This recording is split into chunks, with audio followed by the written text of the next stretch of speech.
सबको जय मसीह की। आज हम वचन में आपको सुनाएंगे परमेश्वर के स्वभाव और उसके गुण। जैसे हम सब इंसानों का अलग अलग स्वभाव होता है, हम सब में अलग अलग गुण होते हैं, वैसे ही परमेश्वर का स्वभाव कैसा है, उसमें कैसे गुण हैं, वो कैसा है, इसे हम पवित्र शास्त्र बाइबल में से जानेंगे कि परमेश्वर का स्वभाव कैसा है, उसमें गुण कैसे हैं, वो कैसा परमेश्वर है। तो पहले हम आज जानते हैं कि परमेश्वर क्या है, उसका स्वभाव क्या है। तो परमेश्वर का स्वभाव जानने के लिए हम वचन में आपको पढ़कर सुनाएंगे कि परमेश्वर कैसा है, उसका स्वभाव कैसा है। तो हम सबसे पहले देखते हैं कि परमेश्वर एक क्या है, जीवित प्राणी है। हमने आपको पहले भी बहुत बार बताया कि परमेश्वर क्या है, एक जीवित प्राणी है। अगर परमेश्वर जीवित है तभी उसने क्या है, ये सब कुछ बनाया है। तो हम देखते हैं उत्पत्ति की पुस्तक, उसका 1 अध्याय, उसकी 1 आयत में क्या लिखा है। आदि में परमेश्वर ने आकाश और पृथ्वी की सृष्टि की। तो यहाँ पर देखिए परमेश्वर जीवित है और परमेश्वर का ये गुण है कि वो जीवित है। परमेश्वर जीवित था तभी तो उसने आकाश और पृथ्वी को बनाया। ये सूरज, चांद, सितारे, जो कुछ भी हम धरती पर देखते हैं, पेड़ पौधे, जीव जंतु, वो क्या है, परमेश्वर ने अपने मुख से निकाले हुए वचनों के द्वारा बनाए, जो हम सब जानते हैं कि ये परमेश्वर की रचना है। परमेश्वर ने सारी सृष्टि को बनाया है। परमेश्वर क्या है, जीवित है। वो हमेशा जीवित ही है, वो मरा नहीं है। तो क्या है, परमेश्वर अगर जीवित था, उसमें बुद्धि थी, तभी तो उसने क्या है, ये सारी सृष्टि की रचना की। ये परमेश्वर का एक ज्ञान है जो आम इंसानों को होना बहुत जरूरी है और इंसान जान सके कि परमेश्वर जीवित है। और हम जब प्रार्थना करते हैं तो हम सभी इसी विश्वास के अनुसार प्रार्थना करते हैं कि हमारा परमेश्वर जीवित है। और हम आकाश की ओर आंखें भी लगाकर बहुत बार प्रार्थना करते हैं, आकाश की ओर देखकर भी बहुत से ऐसे शब्द बोलते हैं। ये एक हमारे मन में विश्वास है कि परमेश्वर आकाश के ऊपर है, स्वर्ग में है, ये हम सब जानते हैं। इसीलिए हम बहुत बार अपने हाथों को आकाश की ओर उठाते हैं, अपनी आंखों को आकाश की ओर उठाते हैं, अपने सर को प्रार्थना मांगते हैं। और ये हमारे मन में है कि हमारा परमेश्वर स्वर्ग में है। तो फिर आगे क्या लिखा है, उत्पत्ति की 1:3 में, तब परमेश्वर ने कहा उजियाला हो, तो उजियाला हो गया। तो हम उत्पत्ति की पुस्तक में आपको पहले पढ़कर बताया था कि परमेश्वर ने 6 दिन में सारी सृष्टि को बनाया। 6वें दिन, 5 दिन में उसने सृष्टि में रची और 6वें दिन उसने मनुष्य को बनाया और 7वें दिन परमेश्वर ने आराम किया। तो आप देखते हैं कि हफ्ते में 7 दिन ही होते हैं और संडे को जो एतवार का दिन है उसे परमेश्वर ने बरकत राशि से नवाजा हुआ है कि सब लोग उसके पास आएं और उससे बरकतों आशीषों को हासिल करें। और जैसे परमेश्वर ने आराम किया संडे के दिन, और परमेश्वर भी यही चाहते हैं कि 6 दिन तो मनुष्य काम काज करे और 7वें दिन वो आराम करे, मेरे साथ संगति करे। इसीलिए बहुत से धार्मिक स्थान क्या है, संडे को ही लगते हैं। तो वचन में आप पढ़ सकते हैं, बाइबल की जो पहली पुस्तक है उत्पत्ति, उसमें सारा बहुत अच्छे ढंग से लिखा हुआ है। वो बहुत लंबा चैप्टर है, आप उसे वहां जाकर पढ़ सकते हैं। तो जैसे अय्यूब की पुस्तक में भी लिखा हुआ है, मैं जानता हूं कि तू सब कुछ कर सकता है और तेरी बनाई हुई युक्ति कभी रुक नहीं सकती। ये अय्यूब अपने वचन में कहते हैं, वो परमेश्वर को कहता है कि मैं जानता हूं। हम सब भी जानते हैं कि परमेश्वर ही सब कुछ हमारे जीवन के लिए सब कुछ करता है। ये हम अपनी जिंदगियों में पाते भी हैं। और फिर वो कहता है, आगे देखिए, दाऊद बादशाह परमेश्वर के बारे में क्या बताता है। उसके मन में क्या है, मैं तेरी आत्मा से भागकर किधर जाऊं, वह तेरे सामने से किधर भागूं। यदि मैं आकाश पर चढ़ूं तो तू वहां है, यदि मैं अपना बिछौना अधिलोक में बिछाऊं तो वहां भी तू है।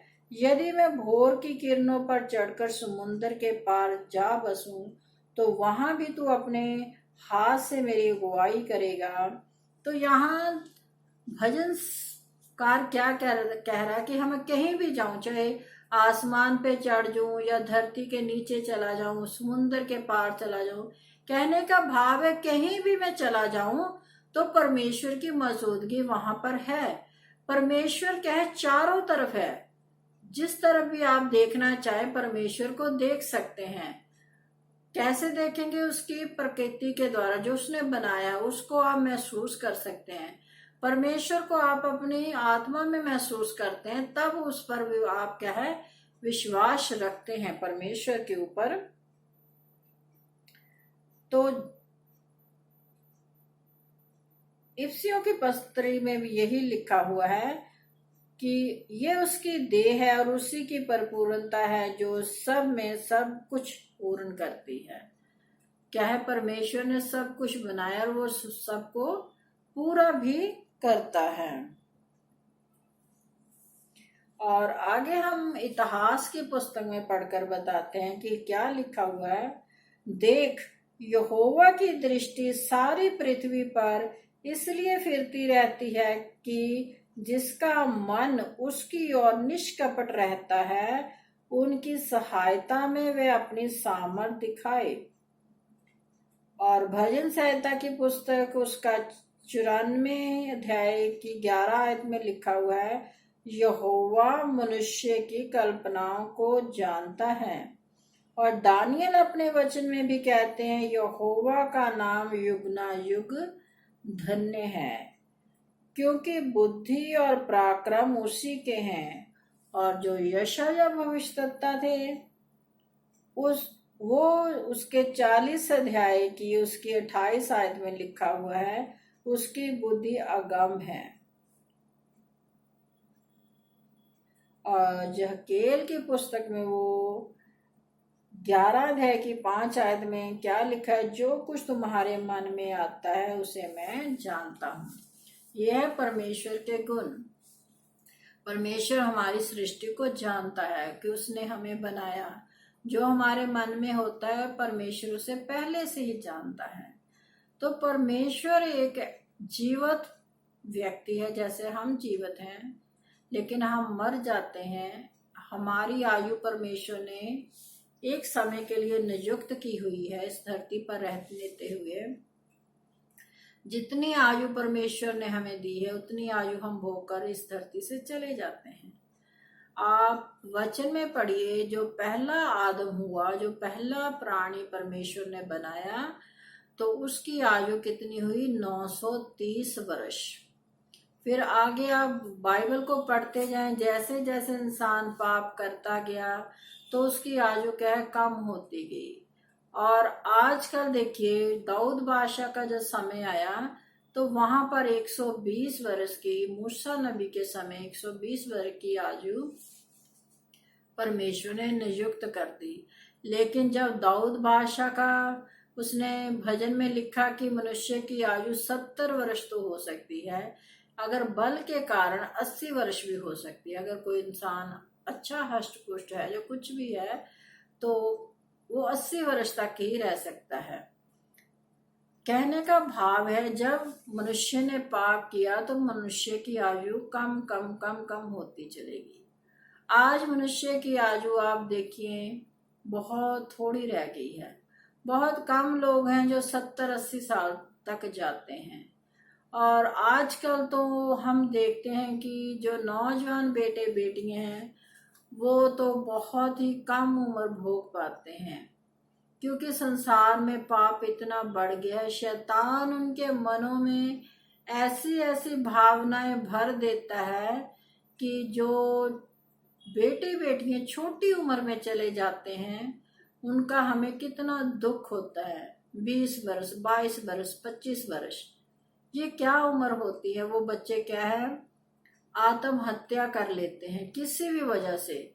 क्योंकि वचन में हम आपको पढ़कर किसी दिन सुनाएंगे कि शैतान कैसे इंसानों में होकर कार्य करता है और उनकी जिंदगी को बर्बाद कर देता है।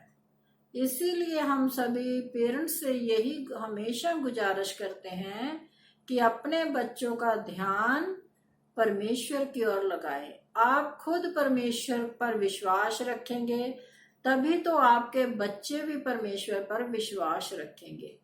पहले कोई भी कार्य करना है तो आप कीजिए। आपके कार्य को देखकर ही आपके बच्चे वैसे कार्य करेंगे। अगर आप भले कार्य करेंगे तो वो भी भले कार्य करेंगे, बुरे करेंगे तो बुरे। तो आप शुरू से ही जब बच्चे छोटे होते हैं उनको परमेश्वर के बारे में बताइए। चाहे आप किसी भी धर्म में रहते हो तो उस छोटे बच्चों का विश्वास परमेश्वर की ओर लगाए, ताकि जब वो बड़े हो तो उनके मन में परमेश्वर अपना एक ऐसा स्थान बना ले, परमेश्वर उनके दिल में इतना वास कर जाए कि शैतान का उन पर दाव ना चले। जैसा वचन में लिखा हुआ कि शैतान का दाव ना चले, क्योंकि तुम उसकी युक्तियों से अनजान नहीं हो। बहुत से लोग शैतान के बारे में नहीं जानते, लेकिन हम वचन में आपको किसी दिन सुनाएंगे कि शैतान इंसानों के बीच में होकर कैसे कार्य करता है। तो सबको जय मसीह की। अगर आपको ये मेरा वीडियो अच्छा लगता है तो आप इसे लाइक कीजिए, शेयर कीजिए अपने बहन भाइयों के साथ और परमेश्वर के वचन को फैलाएं। इस कार्य को करके देखिए आपका जीवन परमेश्वर कैसे बदलेगा, ये आप अपने जीवन में पाएंगे। और सबसे ज्यादा शेयर कीजिए, लाइक कीजिए, सब्सक्राइब कीजिए, ताकि प्रभु का वचन सारी दुनिया में फैल जाए। जैसा पौलुस अपने वचन में कहते हैं कि जहां जहां मसीह का वचन नहीं फैलाया गया वहां वहां जाकर मैं मसीह का वचन फैलाऊं, ना कि दूसरे की नींव पर घर बनाऊं। इस वचन पर हम आपको किसी दिन सुनाएंगे कि परमेश्वर हमें क्या कहता है इस वचन के बारे में। तो सबको जय मसीह की।